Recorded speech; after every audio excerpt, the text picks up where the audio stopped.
Hello, hello, hello, everybody. It is your hostess, Madam Hellfire, and we are back again for another receipt chain of the Cafe and Diner archives. Today, we're going to go over WFS. We'll start with C, WFS01, which is a password and says anti-ant and pre-pen. So let's go to the wiki and get some clues to figure out exactly what that possibly could be. Ant and pen aren't words on their own, rather they're parts of words. Ant something and pen something, it's related to light, or more accurately the absence of light, shadows.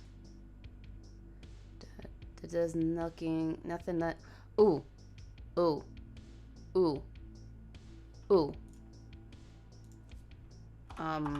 bruh. Hell yeah, guys. We're the best. Alright, this was by number 71, and it says, something is watching us, or perhaps someone.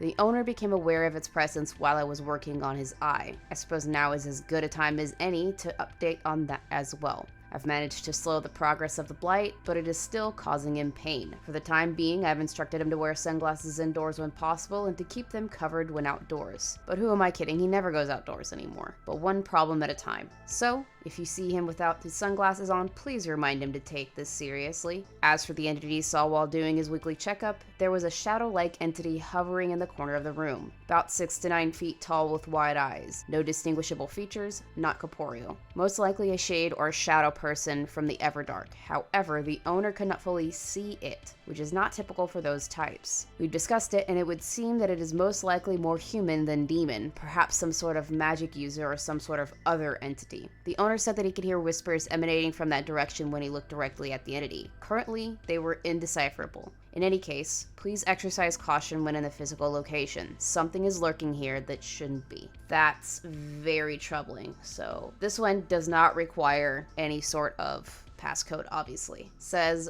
my suspicions paid off. I waited for the owner to inevitably fall asleep at their desk, and lo and behold, our unknown entity made their presence known. Mrs. Umbra came to the cafe as the owner fell asleep. I didn't interfere with her visit as I thought it would be rude. From what I could see, she approached the owner while he was asleep. He must have been in deep slumber because he could not move once she was in the room with him. Once again, whispers could be heard flooding the cafe, and I was able to record them this time. However, they require some degree of translation. The CADCOM was unable to pick up the whispers consistently. I received outputs including blub blub blub, error unable to translate, please speak slower or have your customers speak slower. For some reason, it triggered the CADCOM's translation feature more than once, but it was unable to yield anything of value. For now, anyway. Once I do figure it out, I'll have whatever language it was added to the next iteration of the CADCOM. For now, it would seem that Mrs. Umbra has left and the owner is fine. I'll be conducting a few tests to ensure that his condition has not worsened from this experience and to see if he recalls any of the experience. So I don't know exactly what's going on with the owner's eye, and it seems that we've got a very high-level cryptid that's messing around with him right now, which is definitely not good.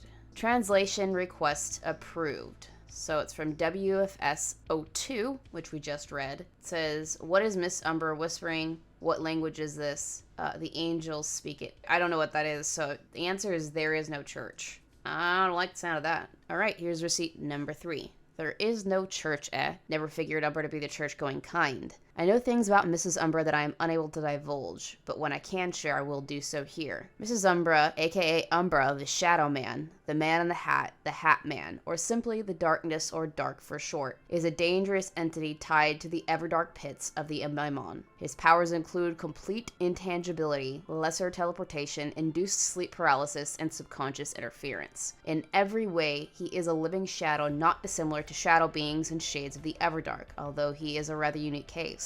In some regards, he is closer to that of an eldritch being, though he still has mortal ties which bind him to the mortal cycle. Beyond that, I cannot say much, or it will be my head of the line. Although, I can always discuss new information about the Shadowy Hat Man. Presently, it would seem rather obvious that he too is working with Padre and Mrs. Pleasant at the Open Doors Church. And if that's the case, it aligns well with Secret's information. Tall, dark, and handsome, and is more useful for his servant, which, by the way, is a boogeyman known as the Red Man. We'll use the name Mrs. Aka for him, as it is the word for red in Japanese. On the surface, Mrs. Aka is nothing more than your garden variety bathroom ghost, but do not be deceived. His terms set forth by Padre have imbued him with great powers. Again, my tongue is tied here, but the Red Man has been in service of Umbra for quite some time now as part of his terms. If that is all correct, then we know who Padre is working with. Mrs. Pleasant, Umbra, and Daka. We also know Umbra is trying to lead us off the trail. Interesting.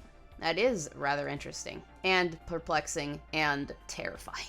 Here's number 4 of 5, and it says, well, that worked like a charm now, didn't it? Mrs. Umbra is a rather tricky customer to deal with, but she has one undeniable weakness. She can't enjoy her coffee pitch black. The owner and I set a little trap, I suppose you could call it, for Mrs. Umbra. She came to the cafe once more to pester the owner while he tried to catch some shut-eye. Once she was in the room, ready to whisper her complaints in his ear, we shut off the lights. So the back rooms is currently off limits, as Mrs. Umbra is enjoying the ambiance and would like to remain undisturbed. This is far from a long-term solution, as I'm sure Mrs. Aka will be in very soon to rescue her, or Mrs. Pleasant, or both. We're not turning on the neon just yet, as I plan to let her go before we close up. I just want to speak with her first. See just how chatty she can be with the right persuasions. If she talks, wonderful. If she doesn't, oh well. We'll make it clear she's not welcome here. In any case, there is no point to keeping her bottled up like this. It wouldn't last for long, even if we wanted it to. If there is a follow-up report, you can assume she has something of interest to say. If not, I'll most likely close out this tab once the dust is settled and the lights are back on. Maiden name for Mrs. Umbra. Is it Darkness? No, Hatman. Okay. Because I would have been going through that for forever to get which one it was. It's closed out by 71, obviously, and it says the shadow entity known as Umbra was caught lurking around the cafe and diner's physical location, attempting to defuse our efforts in the cost case. While I was able to capture him in a simple, lightless room, he refused to speak more about his or Padre's plans. I let him go before things got unnecessarily dark. I did manage to take a small sample of his sable blood. It should be enough to wear the cafe from his presence for at least a few months. Can't say more about the process due to my own blood oaths and the code of silence. You all know the drill. Although our conversation was largely uninteresting, I did confirm Padre's group to be that of himself, the Red Man, and the Mothman. Umbra is more or less tagging along so Padre can utilize the Red Man's skills in exchange for something Umbra has been seeking. While unclear, I believe the implication is that whatever it is that Umbra wants, Padre has it. Mothman is in their group for unknown reasons to Umbra or me. If I had to wager a guess, I'd say it's because he has a child born of Lilith, and he's loyal to Padre. More loyal and more accessible than his regular boogeymen. Again, pure speculation, but perhaps Mothman's presence is to lure out someone more dangerous, Mr. Cold. I would speak more about that, but it is not the code of silence which binds my tongue, it is the code of the cafe. The owner would be rather cross if I dare say more about it. For now, let's just assume that it isn't the case. But I suppose that concludes our whispers from the shadows for now. But Umbra's tab is far from paid.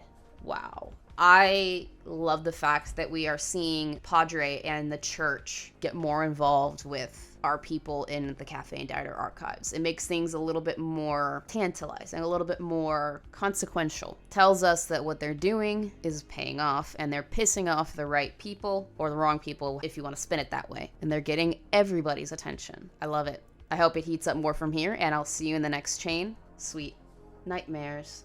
I just wanted to take the time to thank my Patreons and channel members. Your support is so appreciated. If you are not a channel member or Patreon and you would like to become one, there's a link in the description below. All channel members and Patreons receive 24 hours early access to all content posted on both of my channels. And all Patreons or channel members of the $10 Hellhound tier can request one horror-related video or stream topic, or one horror-related game that I play on my live streams on Tuesdays and Thursdays. Again, thank you so much for supporting the channel and the content that I make.